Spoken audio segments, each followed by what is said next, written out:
Welcome to all students, welcome to my YouTube channel. मेरे इस YouTube channel में आपका स्वागत है। तो बच्चों, यहाँ पे एक बहुत ही बढ़िया नोटिफिकेशन रिलीज़ हुई है रेलवे की तरफ से, जिसके बारे में हम यहाँ पे डिस्कस करेंगे और कुछ यहाँ पे क्या करेंगे, हम इंपॉर्टेंट पॉइंट के ऊपर मेनली फोकस करेंगे। ठीक है, बाकी आप इसकी ऑफिशियल वेबसाइट में जाके इसको सर्च कर सकते हैं, इसके बारे में देख सकते हैं। मैंने क्या बोला, हम क्या करेंगे, ओनली डिस्कस करेंगे मेन पॉइंट के ऊपर। तो सबसे पहले यहाँ पे नॉर्दर्न रेलवे की तरफ से आपके पास नोटिफिकेशन निकली हुई है, जिसका हेडक्वार्टर न्यू दिल्ली में है। तो यहाँ पे आपके पास नोटिफिकेशन क्या है बच्चों, आपकी फॉर्म फिल हो रहे हैं जिसमें कि आपकी वेकेंट पोस्ट को फिल किया जा रहा है। और इसकी स्टार्टिंग डेट बच्चों क्या है, 11 तारीख हो चुकी है इस दिसंबर मंथ की, और लास्ट एंड डेट है आपके पास 11 जनवरी 2024। ठीक है, तो expected date of display of merit आ जाएगी आपके पास फेब में आ जाएगी, 12 तारीख दी हुई है 2024 की। तो उससे पहले आप 11 तारीख से पहले जनवरी की 11 तारीख से पहले आप इसको क्या करें, अप्लाई कर दें। यहाँ पे क्या क्या मेन आगे पॉइंट रहेंगे, सबसे पहले उसके ऊपर डिस्कस करते हैं। सबसे पहले आपके पास एसेंशियल क्वालिफिकेशन है, आप 10th पास होने चाहिए और मिनिमम आपके पास 50% मार्क्स आपके होने चाहिए। ठीक है, और आपके पास ITI जो आपका ट्रेड के अकॉर्डिंग है उसी के अकॉर्डिंग आपकी ITI होनी चाहिए। ठीक है, तो अगर आपने ITI की हुई है और आपके पास 10th क्लास का सर्टिफिकेट भी है, 10th पास की हुई है, तो आप इसके लिए एलिजिबल हैं। और सबसे बड़ी खासियत इस नोटिफिकेशन की ये है कि इसकी एज लिमिट सबसे कम है। देखते हैं आगे क्या क्या है। ठीक है, और एक बात हमेशा यहाँ पे फोकस रखिए, यहाँ पे दिया हुआ आपके पास क्या दिया हुआ है कि अगर ऐसे बच्चे जिनका रिजल्ट क्या है अभी आने को है, ठीक है, रिजल्ट अभी आने को है, वो इसके लिए अप्लाई नहीं कर सकते, आपका रिजल्ट कंप्लीट होना चाहिए। ठीक है, चलो आगे चलते हैं बच्चों। आपके पास नोटिफिकेशन के ऊपर एज लिमिट दी हुई है 15 साल, आपकी मिनिमम एज लिमिट आपकी दी हुई है 15 साल, कम से कम आप 15 साल के अगर हैं, किसके अकॉर्डिंग, ठीक है, वो देख लीजिए 11/1/2024 के अकॉर्डिंग। ठीक है, और ज़्यादा से ज़्यादा एज जो आपकी हायर एज वो दी हुई है 24 से ऊपर आपकी नहीं होनी चाहिए, ये कंडीशन आपके 24 आ गया। और सेकंड आपका कितना आ गया 15 और 24 के बीच आपकी एज होनी चाहिए, 15 से 24 साल के बीच आप होने चाहिए। आगे चलते हैं आपके पास, और एज रिलैक्सेशन दिया जाएगा वही आपके पास क्या, SC ST कैटेगरी वालों को 5 साल का, ठीक है, अपर एज रिलैक्सेशन होता है ये, और 3 साल होगा OBC कैंडिडेट के लिए। चलो आगे चलते हैं, आपके पास डिस्कस करते हैं। यहाँ पे आपके पास 100 रुपये फीस रहेगी, लेकिन किसके लिए रहेगी, जो आपके पास अदर कैटेगरी से हैं। ठीक है, जो जैसे जनरल कैटेगरी से हैं, उस कैटेगरी से बिलोंग करते हैं, उनकी 100 रुपये फीस रहेगी, बड़ी कम है। और SC ST कैंडिडेट जो हैं या PWD कैंडिडेट हैं, वुमेन कैंडिडेट हैं, वो आपके उनकी फीस बिल्कुल नहीं है, नील है, वो आपके पास क्या है, फीस से बिल्कुल भी उनको देनी नहीं पड़ेगी। ठीक है, आगे चलते बाद आपके पास मोड ऑफ सिलेक्शन किस तरीके से होगी, स्क्रीनिंग और टेस्ट होगा आपके पास, ठीक है, और रिटन टेस्ट और वाइवा होगा। इसके बिहाफ पे आपकी क्या होगी, आपकी सिलेक्शन लीक की जाएगी। ठीक है, आप एक बार बच्चों ध्यान से पढ़िएगा, सारी जो भी आपके यहाँ पे कंडीशन दी हुई हैं उनको आप अच्छे से पढ़िएगा।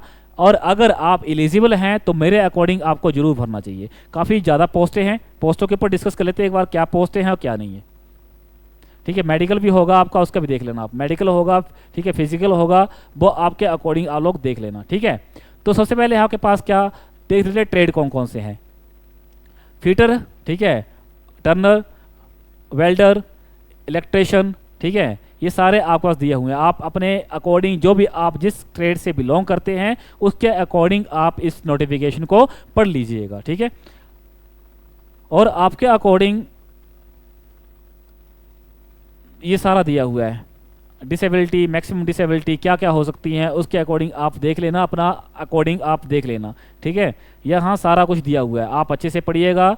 अगर आपको इसके ऊपर और डीपली डिस्कशन चाहिए तो आप मेरे को कमेंट सेक्शन में बता सकते हैं, मैं आपको इसको और डीपली से समझाने की कोशिश करूँगा। पर मैं चाहता हूँ कि ये नोटिफिकेशन जल्दी से जल्दी कवर हो जाए, तो मैं इसके मेन पॉइंट मैंने शुरू से बोला है, मेन पॉइंट के ऊपर फोकस करूँगा। ठीक है, अगले आपके पास है मेन जो आपकी बात की जाए,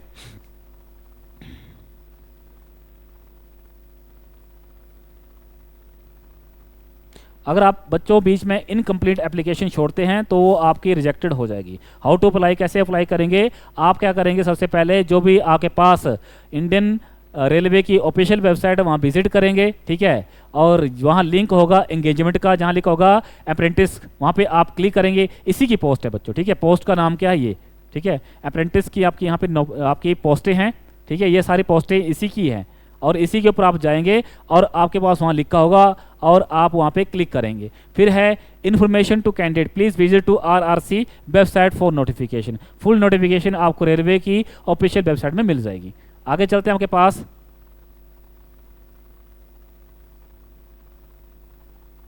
ये आपके पास पोस्ट मैंने बता दिया, अप्रेंटिस की पोस्ट है। और पोस्ट का आपके पास जो भी आपके डिवीज़न है, जो भी आपका डिवाइड की हुई है, वो इस तरीके से आप एक बार देख सकते हैं। LKO डिवीज़न ये बताया हुआ मैकेनिकल का, इलेक्ट्रिशियन का, फीटर का, ठीक, कारपेंटर का, और उसके अकॉर्डिंग देख लीजिएगा कितनी पोस्टें हैं, आप यहाँ पे देख सकते हैं सारा, ठीक है। और टोटल पोस्टें भी आपकी नीचे दी हुई हैं, उसको मिला के टोटल पोस्टें नीचे दी हुई हैं। ये सारी पोस्टें बच्चों एक बहुत ही अच्छा और सुनहरा आपके पास अवसर है, ठीक है। उसको आप अप्लाई कीजिए जल्दी से और इस आप मौके को मत छोड़िएगा, क्योंकि ये बहुत ही अच्छा मौका है आपको रेलवे में भर्ती होने का, रेलवे को में जाने का और वहाँ देश की सेवा करने का। या आपके अकॉर्डिंग देख लीजिएगा आप किस ट्रेड में से बिलोंग करते हैं, आपने किस में ITI की हुई है और उसमें आप बिलोंग करते हैं, वहाँ पे अप्लाई कर दीजिएगा। उसके अकॉर्डिंग आप देख लीजिए अपने अकॉर्डिंग। 225 पोस्ट यहाँ पे हैं, 121 यहाँ पे हैं, ठीक है। मतलब कैटेगरी के अनुसार अनरिजर्व्ड वगैरह वो आप अपने अकॉर्डिंग देख लीजिएगा बच्चों। चलिए, ये पूरी नोटिफिकेशन थी। इसके अलावा अगर आपको बच्चों यहाँ पे कुछ भी समझ नहीं आया होगा तो आप मेरे को कमेंट सेक्शन में बता सकते हैं, मैं दोबारा से इसी नोटिफिकेशन को लेके जरूर आऊँगा। उससे पहले आप देख लीजिएगा एक बार नोटिफिकेशन को, डिटेल स्टडी जरूर कीजिएगा, एक बार जरूर डिटेल स्टडी कीजिएगा इसी के ऊपर। फिर हम एक बार दोबारा से, अगर आपको मान लो समझ नहीं आया है तो वापस दोबारा फिर आएंगे। डिटेल पोस्ट आप देख लेना, डिटेल पोस्ट किस में आप अप्लाई करना चाहते हैं, ट्रेड चेक कीजिएगा, काफ़ी पोस्ट इसमें हैं, ठीक है। ये पोस्टें आपकी कम और नीचे ऊपर हो सकती है, ये आपकी कंडीशन हर एक डिपार्टमेंट में रहती है। चलिए बच्चों, आज की क्लास में सिर्फ इतना ही। हम दोबारा हाजिर होंगे किसी और अच्छी सी नोटिफिकेशन को लेके। तब तक के लिए जय हिंद, जय भारत। लेकिन चैनल को सब्सक्राइब जरूर कीजिएगा ताकि आपको सारी इसी के related notification time to time आती रहें। और आप जितने भी आपके कॉन्टैक्ट हैं, बच्चों हैं, उनमें आप इसको शेयर कर दीजिएगा। आप किसी भी एज से बिलोंग करते हैं, आप अपने बच्चों को, अपने सहपाठियों को, अपने समाज में इसको क्या कीजिए, फैला दीजिए, ठीक है। मिलते हैं आपके किसी और नोटिफिकेशन में, तब तक के लिए जय हिंद, जय भारत।